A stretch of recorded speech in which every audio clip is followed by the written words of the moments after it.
Hello दोस्तों, उम्मीद आप सभी बहुत बढ़िया होंगे। दोस्तों अभी हम सुबह सुबह का समय है, संडे का दिन है और निकल चुके हैं दोस्तों पोंटा साहिब गुरुद्वारा। ये बेसिकली हिमाचल में पड़ता है। तो मैं देहरादून में रुका हुआ था अपनी मौसी के यहाँ, मैंने आपको बताया था। तो अभी हम सुबह सुबह लगभग 9 सवा 9 बजे का टाइम हो रखा है, तो हम लोग निकल चुके हैं दोस्तों। और अभी मैं हिमाचल पोंटा साहिब पहुँचने वाला हूँ थोड़ी देर में, लगभग आधे घंटे में। मैं आपको वहाँ पे सारी चीज़ें दिखाऊंगा कि पोंटा साहिब गुरुद्वारा में क्या क्या चीज़ें हैं, अगर वहाँ पे अलाउड होगा, अगर वहाँ पे ये फ़ोटोग्राफी वीडियोग्राफी करना अलाउ होगा तो बिल्कुल मैं आपको दिखाऊंगा अंदर से आज पोंटा साहिब गुरुद्वारा और उसके बहुत बढ़िया। तो दोस्तों उत्तराखंड की राजधानी देहरादून से चल के हम लोग पहुंच गए हिमाचल प्रदेश। और दोस्तों हम जा रहे हैं पोंटा साहिब। ये हम पहुंच गए पोंटा साहिब।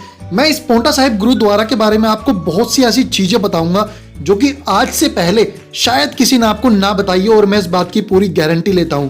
दोस्तों ये जो पोंटा साहिब गुरुद्वारा है ना, ये हिमाचल प्रदेश राज्य के सिरमौर जिले के दक्षिण की ओर यमुना नदी के तट पर स्थित है। और दोस्तों यह साल के वृक्ष के हरे भरे जंगलों से घिरा 350 मीटर चौड़ा क्षेत्र है। दोस्तों पोंटा साहिब में स्थित गुरुद्वारा श्री पोंटा साहिब पाठशाही 10वीं सिख धर्म में एक धार्मिक स्थल के रूप में प्रचलित है। यह हिमाचल प्रदेश के प्रमुख पर्यटक स्थलों में से एक माना जाता है। दोस्तों गुरुद्वारा श्री पोंटा साहिब सिख धर्म के 10वें सिख गुरु गुरु गोविंद सिंह जी को समर्पित है। और ऐसा भी माना जाता है कि उस समय पोंटा साहिब का जो राज्य था वह राजा मैत्री प्रकाश के पास था, और वहां पास में ही यमुना नदी के दूसरी तरफ राजा था जिसका नाम फतेह शाह था, और वह गढ़वाल रियासत का मालिक था। अब दोस्तों यहाँ पे आपने देखा कि हम चलते चलते पार्किंग के लिए पहुंच गए। पार्किंग आपको बाहर ही मिल जाएगी, बिल्कुल गुरुद्वारे के सामने। अब हम गुरुद्वारे में एंट्री करने जा रहे हैं। ये बिल्कुल गुरुद्वारे के बाहर का दृश्य है। देखिए कितना प्यारा लग रहा है। गुरुद्वारे के अंदर दोस्तों यहाँ पे बहुत सुविधाएं मिलती हैं जो कि सिखों में प्रचलित है। दोस्तों यहाँ पे आपको जूते भी आप अपने आराम से रख सकते हैं, उसके लिए जोड़ा घर बना होता है। प्रसाद आप ले सकते हैं। दोस्तों यहाँ पे प्रसाद की पर्ची मिलती है। देखिए मैंने भी यहाँ पे प्रसाद की पर्ची कटवाई 50 रुपए की। उसके अलावा यहाँ पे हमने जूते रखे दोस्तों। तो ये सुविधाएं जो है ना, ये केवल और केवल आपको गुरुद्वारे में मिलेंगी। अब मैं आपको आगे बताता हूँ कुछ जो कि हम पीछे बात कर रहे थे। आप साथ साथ में गुरुद्वारे के दर्शन भी करते रहिए। दोस्तों जो मैंने आपको दोनों राजा बताए थे, राजा मैत्री प्रकाश और राजा फतेह शाह, इन दोनों राजाओं की है ना किसी बात पर आपसी लड़ाई चलती ही रहती थी। और राजा फतेह शाह ने सिरमौर का कुछ हिस्सा अपने कब्जे में लिया हुआ था, जिस वजह से अक्सर ये दोनों राजा युद्ध किया करते थे।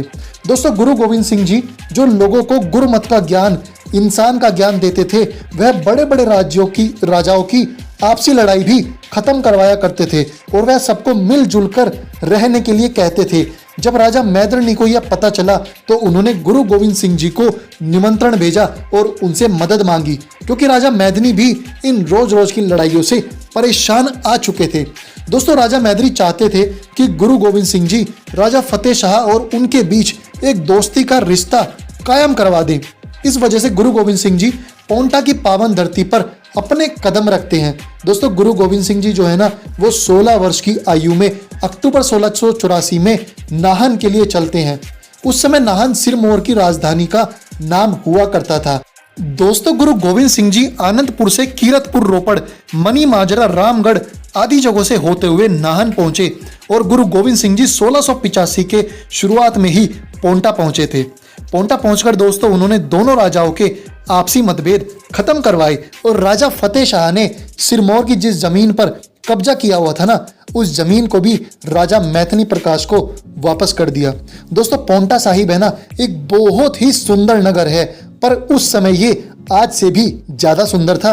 और दोस्तों मैं आपको एक चीज और बताऊं, वहां के शांत वातावरण और हरियाली ने गुरु गोविंद सिंह जी को प्रभावित किया। इस कारण गुरु जी ने कुछ समय पोंटा में रुकने का निर्णय लिया। दोस्तों गुरु जी ने 1685 में कुछ मकान बनवाए और बाद में उन्हें किले का रूप दे दिया। दोस्तों यहाँ पर है ना, गुरु गोविंद सिंह जी धर्म का प्रचार कर गुरुमत ज्ञान बांटने लगे। अब हर रोज इस जगह पर इस समय पाठ हुआ करता था। संगत दूर दूर से यहाँ पहुंचकर गुरु जी के दर्शन करने आया करती थी। दोस्तों गुरु गोविंद सिंह जी है ना, इस जगह पर कवि सम्मेलन भी करवाया करते थे, जिसमें बड़े बड़े कवि यहाँ आकर अपनी भक्ति का रस कविताओं के माध्यम से लोगों तक पहुंचाते थे। दोस्तों गुरु जी ने है ना अपने जीवन के बहुमूल्य 4.5 साल यहाँ बिताए हैं, और इस शांत जगह पर रहकर ईश्वर को याद किया। उनकी भक्ति की और साथ साथ लोगों को ईश्वर से जोड़ा। दोस्तों ये आप देख सकते हैं लंगर यहाँ पे चल रहा था। मैंने और मेरे मौसी के लड़के ने लंगर खाया और उसके बाद दोस्तों हमने यहाँ पे पर्ची भी कटवाई। जरूरी नहीं है दोस्तों, ये अपनी श्रद्धा है, तो मैंने अपनी श्रद्धा से यहाँ पे 50 रुपए का दान दिया और मुझे पता है कि ये गुरुद्वारे के कामों में ही यूज किया जाएगा। दोस्तों इसी गुरुद्वारे में साहिबजादा बाबा अजीत सिंह लाइब्रेरी और म्यूजियम भी है और लोक कथाओं के अनुसार शोर के साथ बहने वाली यमुना नदी, जो कि मैं आपको दिखा रहा हूँ दूसरी तरफ है, वो यमुना नदी गुरु गोविंद सिंह जी के अनुरोध पर शांति से बहने लगी, जिससे वह नदी के तट के किनारे बैठकर सिख धर्म के शास्त्र, दसम ग्रंथ या 10वें सम्राट की पुस्तक का बड़ा हिस्सा यहाँ पे लिख सके और तब से यमुना नदी इस क्षेत्र में शांति से बहती है। दोस्तों ये जो जगह आप देख रहे हैं ना, ये भी मुझे बड़ी अलग सी लगी। मतलब ये केवल गुरुद्वारों में ही मिलती है कि आप यहाँ पे हाथ भी धो रहे हैं, उसके अलावा आपके पैर धोने के लिए भी स्थान है, तो बहुत बढ़िया ये जगह है। अब देखिए इस गुरुद्वारे में है ना 2 महत्वपूर्ण स्थान भी हैं, जिसमें तालाब स्थान और दस्तर स्थान है। तो दस्तर स्थान की तरफ दोस्तों हम लोग जा रहे हैं। बेसिकली दस्तर स्थान है ना वो स्थान होता है जहाँ पर गुरु गोविंद सिंह जी पगड़ी बांधने की प्रतियोगिता का आयोजन करवाते थे और यही वो स्थान है जहाँ पे हम जा रहे हैं। दोस्तों गुरु जी ही इस प्रतियोगिता का निर्णय भी करते थे और कह सकते हैं कि वो न्याय भी करते थे।